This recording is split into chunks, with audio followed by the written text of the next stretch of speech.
parents, you know that time when you look at your teen or young adult and you think, I know you are smart. I know you're capable. You have proven yourself so many times, and yet you are not using what I know you have available to you to make decisions and to go out into the world and do things. And it's really confusing for parents. I am a parent and I have seen this happen before, and I see it every day with the parents and the teens and young adults that I work with, that they have all this potential and they are so smart and they know so many things, and yet something is getting in the way of them having the life that they want to have. So I want to talk to you about that today.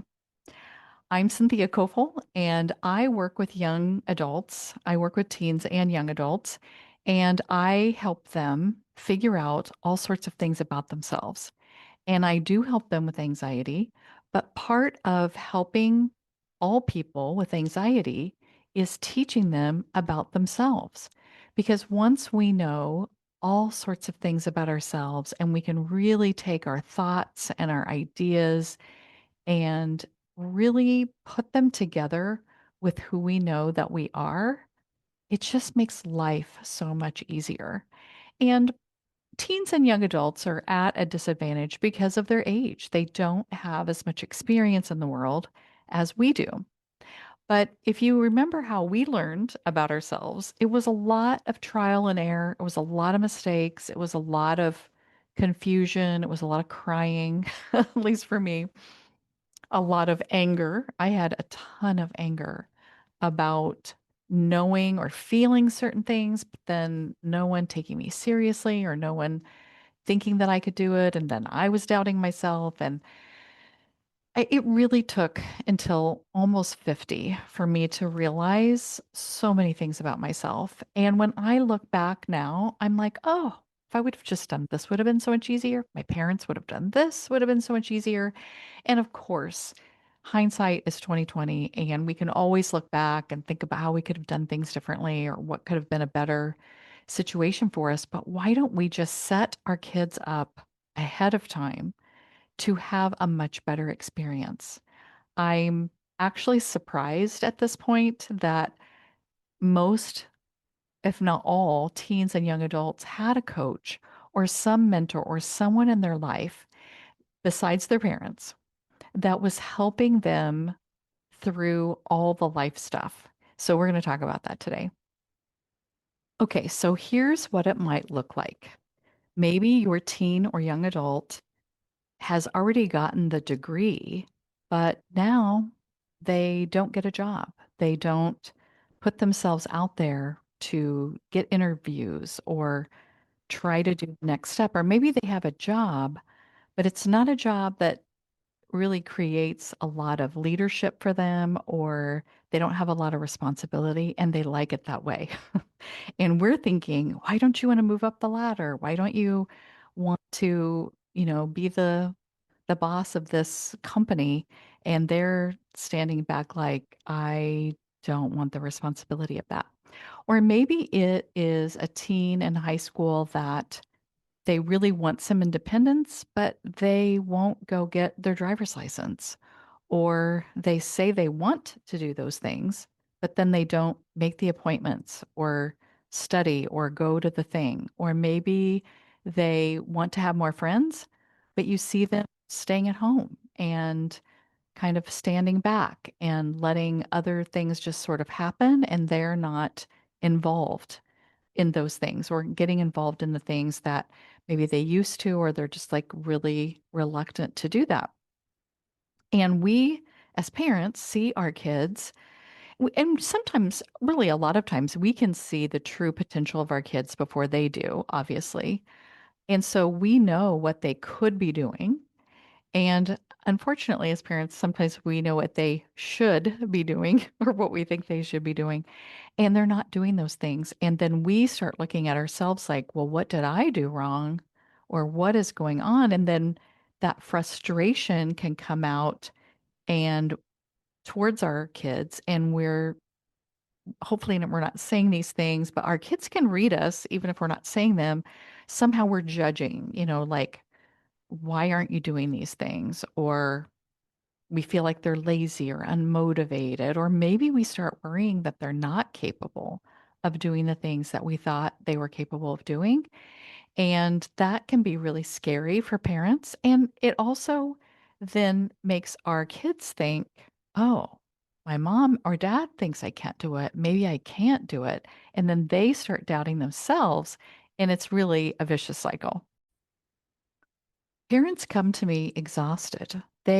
I'm sort of like the last resort a lot of times because, as I did as a parent, and as well as probably most parents, we want to try to figure the things out first. Are kids doing this or not doing this?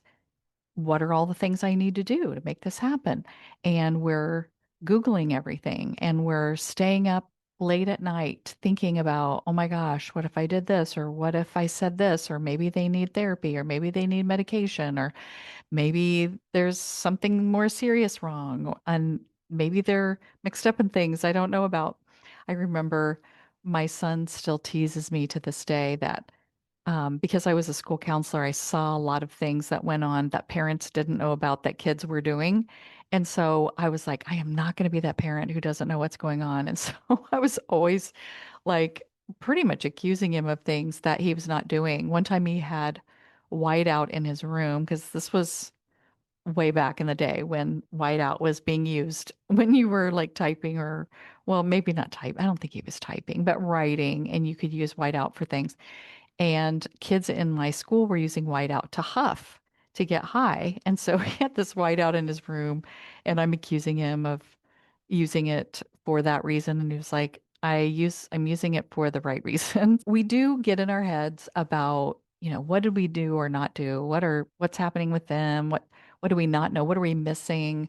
Who do we need to, how do we need to do things to fix this problem? And I am a lot of times, or whatever, at those outside agencies or entities are a lot of times the last people that you go to. But whenever you get to me is fine, but you hold a lot in your family as a parent. And we don't talk about this, but we talk about the kids and their behavior and what they need to do or not do. But we sort of ignore that parents are holding so much. You are dealing with the whole logistics of your family and keeping your house going and paying your bills and going to work and keeping the calendar, and depending on how many kids you have, keeping all sorts of different schedules with different classes and different activities. And you have your own things that are going on. And maybe you have older parents that you're taking care of, or you have other family members around that you're having, like other extended family that you're having to deal with. Um, I mean, there's just like so many things that parents are holding and juggling at that time. And I love that a parent told me one day when I was working with her boys, she said, "You're taking one thing off my plate." And I love that because I want to be a support. I want to be a help for those families, that those parents that are just doing everything and juggling everything. Let me take one thing. And that one thing is, let me help your child learn about themselves and know about themselves so that they aren't so stuck in, I don't know what to do. And I don't know how to make friends, or I don't know how to move forward when I want to drive, but I don't go do the driving test. Or maybe they're not wanting to go to school anymore for a myriad of reasons. And they just need a neutral party, an outside source that they can sort through all of these things with. And that has been the missing piece for so long. Kids do have other people in their lives, other extended family members, which is beautiful. Some people do have other adults, trusted adults in their lives that they do spend a lot of time with or do get to talk with. But I would say more than 50% of teens and young adults do not have a trusted adult outside of their family that they feel like they're safe to talk to.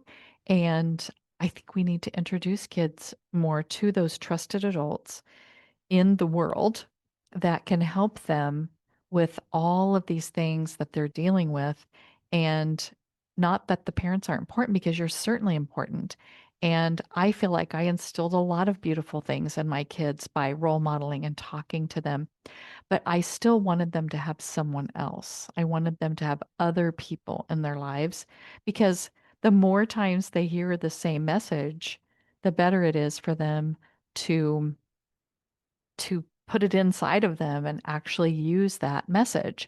And I think, I mean, we're all like this, no matter how old we are, that the more repetitious that a message is, the more times we hear something, the more likely our brain is to be like, oh, I think that's a truth. I think that is something that I need to pay attention to. And as a parent, if you're the only person saying something like that in the adult world, and they see other adults doing other things or other peers doing other things, they might think that's just my parent. That's just what they say, but that's not really the truth. And I thought that constantly about my parents, is pretty much everything they told me. I thought, no, that is not right. And that is not the way the world is, just because either I didn't want that to be the truth, or they were doing something a little different than other people, and I saw what other people were doing, and that seemed more like what I wanted to do. And so I would just disregard what they said, because there was more noise over here saying the things that I wanted to hear. And so it's really important to find those other trusted adults in your world that are saying the same messages that you are, but your child is going to be more likely to hear them from another person. One of the things about emotions and mental health and thought processes is that none of us really were taught any of that information, like the education that it takes to have good, healthy mental health. And what is it about our emotions, and how do we reframe thoughts so that we can think differently or have different energy about something? I didn't learn this even in my counseling program. I learned a tiny bit of it, but it wasn't until I was coached myself by a life coach, and then I went through a life coach training, where I really learned a lot about how our brain works and how thoughts work and how they can get in our way many times and put barriers up. And I never realized that that's where my barriers were coming from. And so now that I know those things, I use a lot of that information in my own life so that I can overcome things that seem scary, or things that I want to believe, but I don't quite believe. I can use my thoughts to start creating those things. And as soon as I learned that, I knew that I wanted to teach kids this. Because when we see kids that are not doing their schoolwork, we just think, oh, well, they're not motivated, or they're lazy, or they don't want to do the work. But almost always it's about being overwhelmed in some way. There's too much information, or maybe they are missing a skill, but we're looking at it as like the whole thing, instead of like one tiny piece that could change and be different, that could open up a whole different area or world for them. And when we think about when kids have a bad attitude or they're moody, now, of course, some of that is hormonal, but there's also a sense of like a survival thing with them. Like they realize that they don't quite know enough or have enough skills to regulate themselves, but then they don't really know what that means. And they don't even know sometimes that there are different ways to do things, and their parents don't know that there are different ways to do things. And so it's just this cycle of fighting or frustration or resentment with the family, because the the young person isn't doing what they're supposed to be doing, and the parents don't understand it, and then they're fighting with them and telling them to do certain things.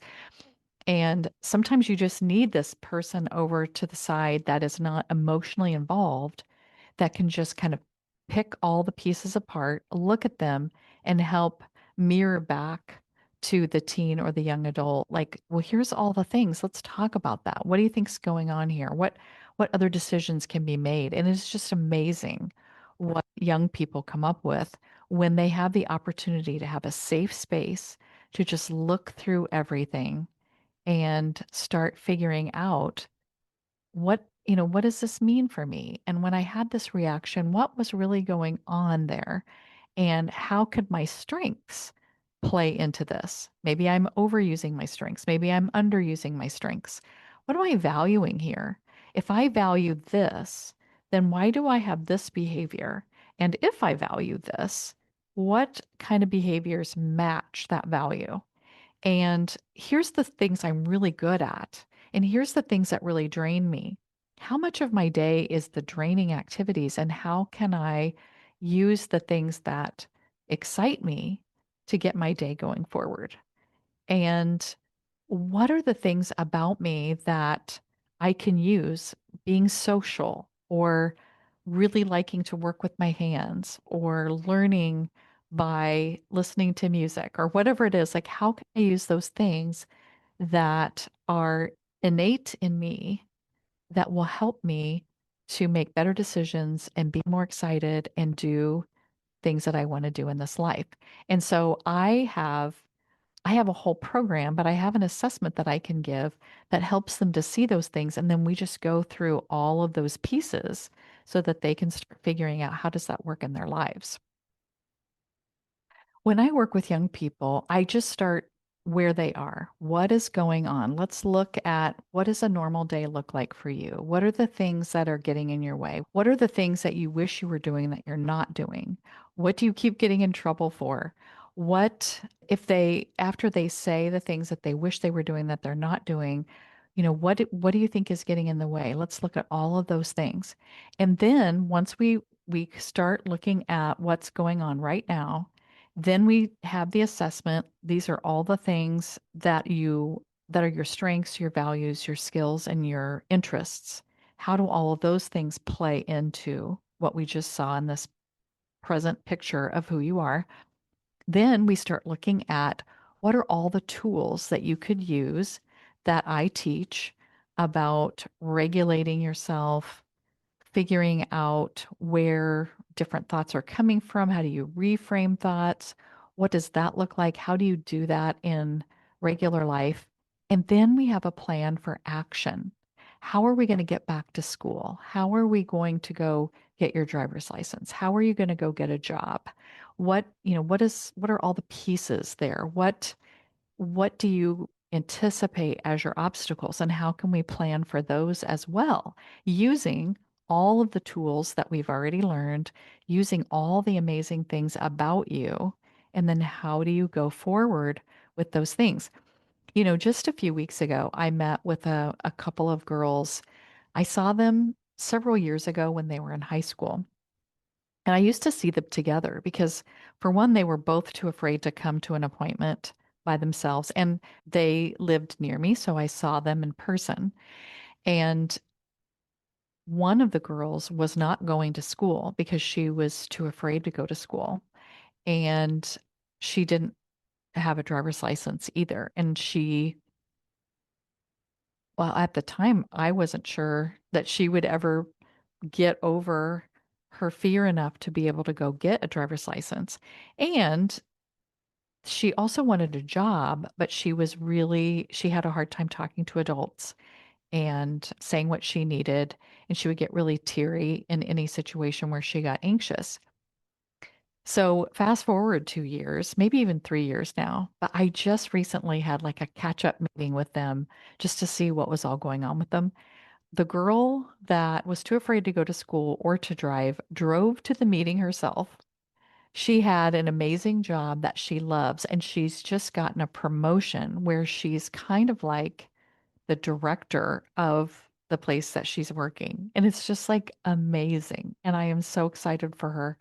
And I just think when you know about yourself and you realize that you have so many strengths that you didn't know you had, you know how to use them and you know how to use other thought tools to help you, there's really nothing that you can't do. And I'm still just like so excited for her. And her sister is doing great too, but her sister was already driving and already had a job. So she was kind of doing the things that she wanted to do, but they both are productive, successful adults. And it's so fun to be able to recheck in to see how people are doing. And I see that so often with former students I had when I'm friends with them on Facebook and I see the things that they're doing and I'm like, of course they're doing that. Like they learned the things and they had a mentor, a safe space in their school that they could talk to that helped them and they are ready to move on with their lives. And it's so beautiful to watch. We just finished the Olympics, and an Olympic athlete is an elite performer. They are at the top of the top. And all of them, I mean, think about that. Like they are the best of the best in the world, and they all have coaches. Now, I realize that those coaches are teaching a different thing than what I do. They're teaching the physical stuff that they need to do and probably sometimes the mental, the mindset thinking stuff that they need to have to be an elite athlete. But when you think about we get people coaches for sports or for those type of things, but we don't really get coaches for people for their lives. And we all have a life and we all 100% of the humans want to thrive and be happy in that life, why are we not getting coaches for young people to learn about how to be good at life? We only have one, and we're only here for such a short time. So we want to make the best of it. And having a coach is the perfect way to make the best of your life because it's somebody who can mirror back to you things. It's somebody who can listen and hear you and give you a place to doubt and wonder and be angry and like say your innermost secrets that you probably wouldn't say to your parents, but somebody that can just listen to them and help make sense of all of that. Like, how does that make sense with who you are? How does that make sense with how you want to be in this life? And then let's create a life that fits all of these things and feels comfortable and good. And I love being able to do that. And I've been able to do it so many times. And so I want your child to be able to experience that as well. Somebody that can just help them see all of these things and become the person that you know they can be. But maybe they're just stumbling around because they don't have certain skills or they don't know certain things about themselves that they really need to make those decisions and to be confident and to be resilient and to be whatever it is that they need to do that next step. You probably have experienced this yourself because I know I have. But when you don't know about yourself or you don't have some of these skills to manage your life or manage your emotions, when things are going wrong, you start to believe things about yourself that are not true. Well, I guess I'm just lazy, or I guess I'll never amount to anything, or I'm not capable of getting a driver's license, or I'm not capable of being in a good relationship, or I will never be able to make this work, or I should just give up. And all of this has to do with our mental health as well. And if you don't do anything, if you don't help your child, teens or young adults, to figure out these skills and have some direction and plan for the things that they want to do, I mean, the least that could happen is that they're going to waste a lot of time and maybe money trying to figure out these things on their own, which you don't want to see them wasting a lot of time and money trying to figure these things out. And worst case scenario with mental health is that some kids do give up. They do stop trying to figure things out. And I've seen lives ended because they just couldn't figure things out, but they probably didn't know how to figure things out. And maybe it was just a matter of knowing more about themselves and figuring those things out that could have saved some of those lives.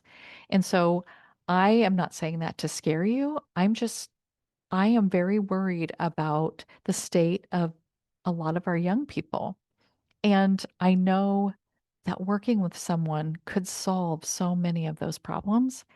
And I'm not even saying that they need to work with me, but just be looking for those trusted adults that your teen or young adult could have in their lives that can help them figure these things out because it has definitely changed my life knowing these things about myself. I like myself so much more. I I believe I can do so many things I never thought I could do. And I just wish I would have thought this a long time ago. And I just want to make sure that young people have this information sooner rather than later. Not to mention that you might get your sleep back, or you can stop worrying so much about it's one thing off your plate. Your child is figuring themselves out with another person. You can still keep worrying about the calendar and what you're going to cook for supper and all the other things that you have to worry about in your job or in your relationships or with all the things that you have to juggle and do in this world. You'll have one thing that you don't have to do.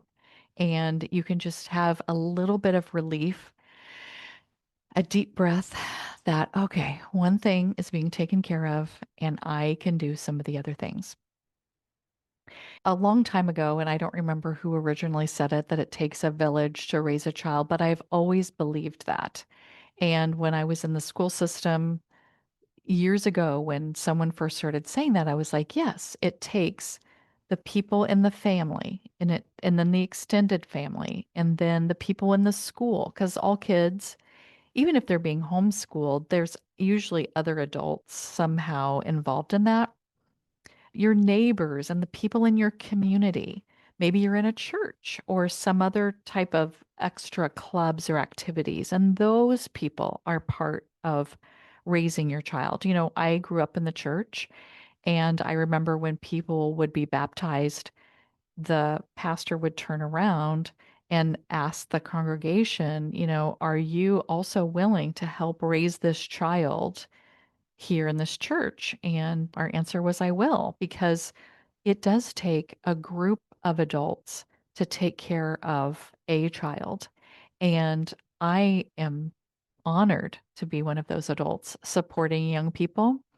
And if you don't feel like you have a trusted adult that you can go to talk about some of these things, because this is relief for you too. You know, like I would be glad to sit down and talk to you about what are you experiencing and how can I help you and support you. But I also can then support your young person. And if I was part of that village, that would be amazing to me. That is what my life's purpose is, to be part of young people's village. And I have been honored to be part of many. And this is something that I plan to do the rest of my life. And so, or at least as long as I can figure it out and do it. So just contact me if you need a trusted adult and you just want to ask some questions and talk about it. And I know a lot of people who work with young people in specific areas that maybe I don't work in. And so I can always refer you to a specific kind of coach or a certain way of doing things. If it isn't me, I know people. So let's figure this out and let's have all of the young people that are in your world and in my world, let's get them that trusted adult that they can talk to so that they can love their lives and do all of these things that we want them to do, but also all the things that they want to do because they all have the potential to have amazing lives. And I can't wait to talk to you next.